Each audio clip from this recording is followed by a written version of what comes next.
Hello students, last class में हमने zeroth order reaction देखा था।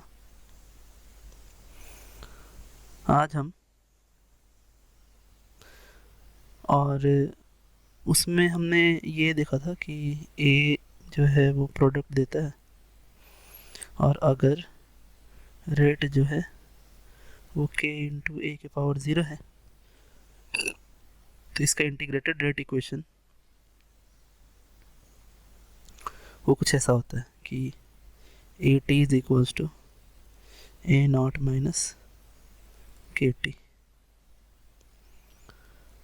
तो अब हमें करना क्या है कि अगर एक नया इसमें एक मॉडिफिकेशन देखते हैं हम, है ना। अगर मान लें आप कि ये ऐसा दे रहा है 3a is equal to product दे रहा है, अगर ऐसा दे रहा है ये, तो इस केस में अब हम क्या करने वाले हैं कि ऐसा दे रहा है और आपको कहे कि आप AT निकालें और T हाफ निकालें, T 100% निकालें। ये सब अगर आपको निकालने को बोल रहे हैं तो आप कैसे निकालेंगे?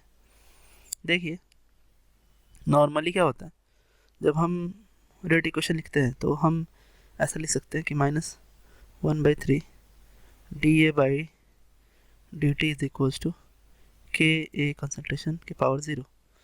अब होगा क्या कि पहले जब ये ऐसा था, A प्रोडक्ट दे रहा था, तो यहाँ पर हमारा जो -dA/dt था वो इज इक्वल्स टू KA के पावर 0 था। तो यहाँ इस इक्वेशन A में और इस इक्वेशन आपके B में, दोनों में डिफरेंस बस इतने का है कि यहाँ -dA/dt इज इक्वल्स टू हम क्या करेंगे 3k कर देंगे और यहाँ पे यहाँ जो है वो वही रहेगा आपका dA/dt इज इक्वल्स टू क्या k।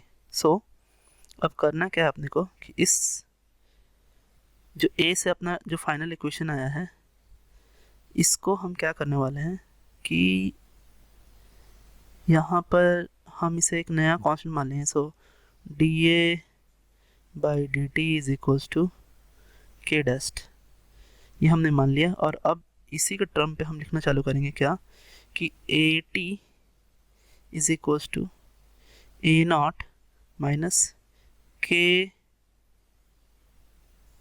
डैश टी और T हाफ आपका हो जाएगा A not upon 2k dash और T 100% आपका हो जाएगा A not is equals to upon ये आपका हो जाएगा k डस्ट। सो अब हम जानते हैं कि k dash is equals to क्या होता है 3k। सो सब वैल्यूज अगर हम पुट करें सो ये इक्वेशन आपका आ जाएगा कितना, ये आएगा आपका AT is equals to, so AT is equals to A not, है ना, माइनस 3KT और T हाफ आपको मिलने लगेगा कितना, ये T हाफ हो जाएगा आपका A नॉट बराबर 6K एंड T 100% हो जाएगा आपका कितना A नॉट बाई 3K। सो हम करते क्या हैं, सो यहाँ से आपको पता चला होगा कि एक्चुअली क्या हो रहा है। सो हम करते क्या हैं कि कोई भी स्टोइकोमेट्रिक कोफिशिएंट हो, है ना, जैसे ये ऐसा हो Na दे रहा हो प्रोडक्ट, तो हम क्या करते हैं कि हम K इफेक्टिव निकालते हैं, है ना, या KA इसको लिख देता हूँ। सो KA क्या हो जाएगा आपका N इंटू K हो जाएगा। सो ये ऐसा करके हम अब इस K के टर्म में बाकी सब चीज़ें भी निकाल लेते हैं, जैसे कि हम लिखेंगे AT is equals to A not minus KAT। So T half A कितना होगा आपका, सो ये होगा A not upon 2KA and T 100% भी आपका हो जाएगा कितना, so A not upon KA और KA और ये के में जो रिलेशन है आपका ये ऐसा है। तो इस तरीके से हम निकाल सकते हैं। अगर प्रोडक्ट कंसंट्रेशन में निकालना हो तो प्रोडक्ट कंसंट्रेशन कितना होगा, वो होगा आपका कि के ए इंटू टी। सो ये इस तरीके से था आपका, है ना। तो हम यहाँ एक फाइनली क्या लिख सकते हैं, अगर हम लिखे तो लिख सकते क्या कि के रिएक्टेंट, है ना, इज इक्वल्स टू के रिएक्शन इंटू स्टोकियोमेट्रिक कोफिशिएंट, स्टोकियोमेट्रिक कोएफिशिएंट, ठीक है। तो ये था आपका। अब आगे हम अगर कुछ क्वेश्चन देखें तो ये क्वेश्चन कह रहा है कि आपको यहाँ पर, है ना, रेट कांस्टेंट लिखना है। आपको क्या करना है, रेट कांस्टेंट लिखना है। सो रेट कांस्टेंट लिखना है। यहाँ ये ऐसा है 3a गिव्स आपका क्या, प्रोडक्ट, है ना, फिर है 3/2a गिव्स प्रोडक्ट। अब देखिए इसका जो k होगा वो k डैस्ट क्या हो जाएगा, वो हो जाएगा आपका 3k, और यहाँ भी k डैस्ट इज इक्वल टू क्या हो जाएगा 3/2k। तो इस तरीके से हम निकालते हैं। आगे एक और देखते हैं ना, नेक्स्ट देखते हैं। इसी में आगे मॉडिफिकेशन अगर हम देखें, नेक्स्ट मॉडिफिकेशन है ना। सो नेक्स्ट मॉडिफिकेशन क्या हो कि इस बार दो रिएक्टेंट हो और वो दोनों प्रोडक्ट में चेंज हो रहे हैं। यहाँ जो रेट है वो रेट है आपका k इंटू ए के पावर 0 एंड b के पावर 0। अब ये जो आपको दे के रखा है ना, ये ऐसा कुछ है। अब इसे हम कैसे बनाएंगे, किस तरीके से हम इसका, हमें क्या क्या निकालना है। सो निकालना है हमें ए टी निकालना है, टी हाफ ए निकालना है, टी 100% ऑफ ए निकालना है, और यहाँ हमें प्रोडक्ट कंसंट्रेशन भी हम निकाल सकते हैं, है ना। सो और मेन कंसर्न हमारा ए और बी पे ही रहता है। और मान लीजिए बी टी निकालना हो, टी हाफ बी निकालना हो, और टी 100% बी निकालना हो। कैसे निकालेंगे सबसे, देखिए चूँकि हम देख रहे हैं कि ए के रिस्पेक्ट में भी आपका ऑर्डर 0 है, बी के रिस्पेक्ट में आपका ऑर्डर क्या है, 0 ही है। तो उस केस में हम क्या करने वाले अब कि जब हम लिखना चालू करेंगे तो हम पहले तो के ए निकाल लेंगे। सो के इज इक्वल टू आपका के है, और यहाँ के बी भी निकाल लेंगे। के बी इज इक्वल टू क्या है 3k। तो हम लिखना चालू करेंगे क्या कि A T is equal to A not minus K A T, ये तो आ गया आपका A T, T half A क्या होगा, सो ए नॉट अपॉन 2k ए, और टी 100% ऑफ ए क्या होगा आपका कि ए नॉट अपॉन के ए।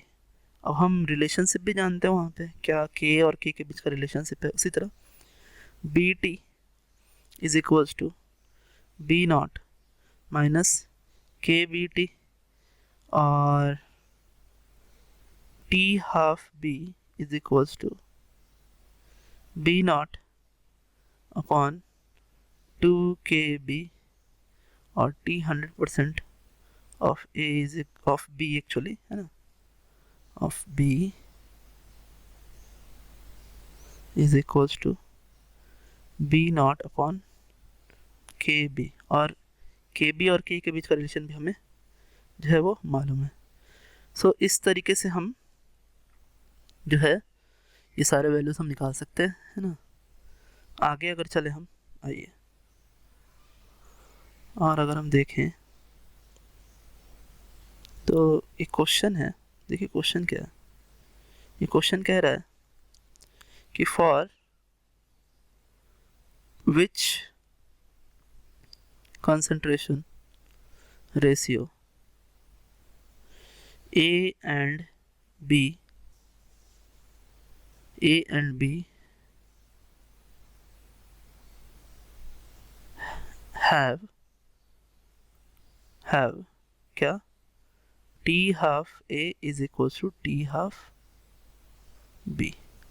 तो किस किस कंसंट्रेशन के लिए, ये आपका ऐसा जो है रिएक्शन भी देके रखा है क्या कि 2A + 3B गिव्स प्रोडक्ट। तो हम जानते हैं कि T half A is equals to क्या होगा, initial concentration of A upon आपका 2 इंटू 2K, और T half B is equals to क्या होगा आपका initial concentration of B 3 into 2K। अब इन दोनों को अगर हम बराबर करें so T half A is equals to T half B, तो यहाँ पे हमें क्या मिलेगा, A not upon 4K is equals to B not upon 6K। तो ये सब कट हो जाएंगे और आपको क्या मिलेगा, यहाँ पर मिलेगा A not upon B not is equals to 4/6 that is 2/3। तो हमें क्या दिख रहा है कि अगर स्टोइकियोमेट्रिक कोफिशिएंट के रेशियो में अगर हम इनिशियल कंसंट्रेशन लेते हैं तो हाफ लाइफ जो है वो बराबर हो जाएगी होती है दोनों ही रिएक्टेंट्स की। सो हम ये कह सकते हैं क्या कि है ना इनिशियल है ना concentration of reactant are in ratio of stoichiometric है ना stoichiometric coefficient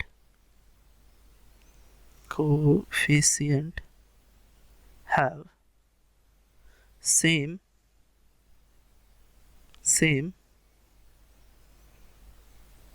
T half है ना। सो ये था आपका है ना क्वेश्चन। सो हमने इसको सॉल्व भी किया, इससे कंक्लूजन भी हमें निकला है ना। सो आज के लिए students, thanks, have a nice day students.